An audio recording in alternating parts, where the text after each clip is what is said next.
I grew up in a little tiny village in England, okay? Everyone told me I couldn't become a wrestler. Oh, you're too small, everything else, okay? I said, F that. I became a wrestler. I started training when I was 14 years old. I'm nearly 30 now. I've been in this business longer than I lived. All right, I've been 15 years wrestling this game. I finally get my opportunity at the Ring of Honor World Championship tonight in the biggest Ring of Honor show of all time, because that's what tonight is. And you're trying to tell me there's something bigger than that? No, it's not. Get the hell out of here. Get out of here. Next question. Marty, sounds like you have a chip on your shoulder. Of course I have a do chip on my you shoulder. think that's... ask me who the leader of the Bullet Club is as well? Or we got a new question. This is why I don't do this crap. Do you think that's helped you out in your career to walk around with that chip? Because obviously tonight you mean business. Mate, I'm 5'9.5", all right? I'm not the biggest guy out there. Of course the chip on my shoulder has helped me out, you know? I've had a lot of experiences in my life where, you know, things haven't gone my way. And I'm not trying to make a sob story here. That's just the way thing is, you know? From the moment when my father left my mother as a little boy, I knew I was going to have a chip on my shoulder, you know what I mean? Of course, and this helped me. Look at me, you know? You don't get a name like the Villain by being a nice guy, do you know what I mean? They should have called me the arsehole, but unfortunately they wouldn't sell any t-shirts, so I became the Villain Marty Scurll. So yeah, do I have a chip on my shoulder? Absolutely.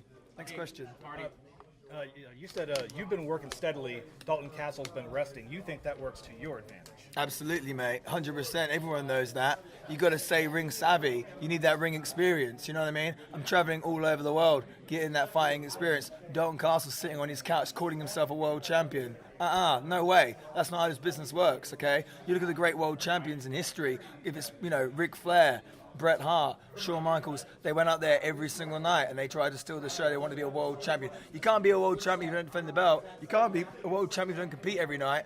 That's what I do. Dalton Castle, I can't say the same for. Marty, so you would defend the belt more often?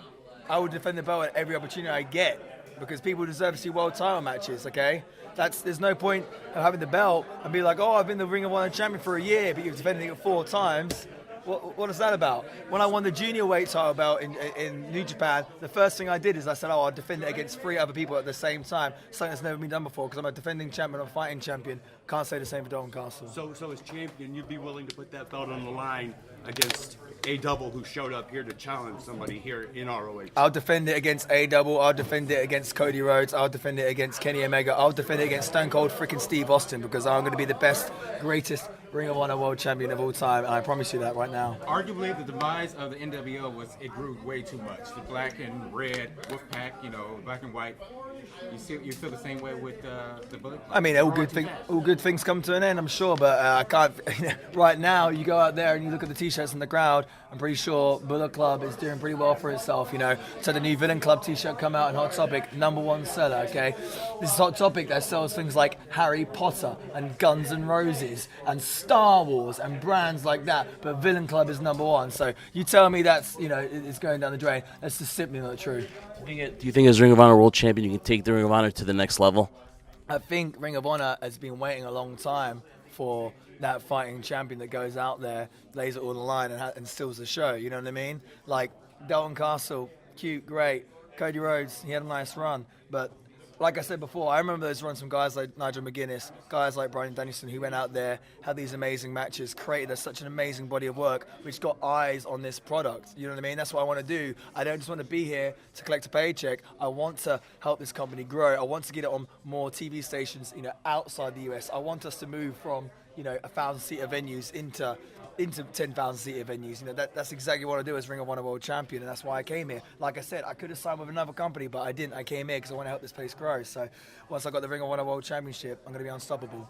And Marty, of course, the UK scene at the moment is absolutely buzzing. How is it for you representing this company, Ring of Honor, and seeing really the growth over the other side of the pond? You know, I feel like I'm a big part of that, helping the UK scene grow, and it's great for me because I started out when you go to a show and 100 fans there was a good house, you know what I mean? And now we've gone on to a show where if there's less than 1,000 people, that's not considered a good job, you know? So, you know, I'm proud of the UK scene. I'm proud of all the boys that are doing really well right now. And, yeah, like, what more can be said about it? Like, you know, I just hope it continues to grow and people, you know, go from strength to strength. And I'm so proud that I could have been part of that and helped, you know, move it into what it is today. Growing up in England, who were some of the wrestlers you looked up to as a kid that made you want to get into this business? There's so many to name. You know, just mention 2 now. You know, Bryan Danielson and Nigel McGuinness. I was a huge fan of Bret Hart, and even, you know, guys like Roddy Piper, Terry Funk. But just some guys I know. You know, if you talk about the UK scene, guys like Johnny Storm, who helped me out a lot when I started. You know, he's often forgotten about now, but he was a real pioneer in the UK wrestling scene. And another guy, Doug Williams, as well, someone I learned a lot from, someone who kind of almost, you know, not took me under his wing, but, you know, he pointed me in the right direction. So I've got a lot to thank to guys like Doug Williams and Johnny Storm.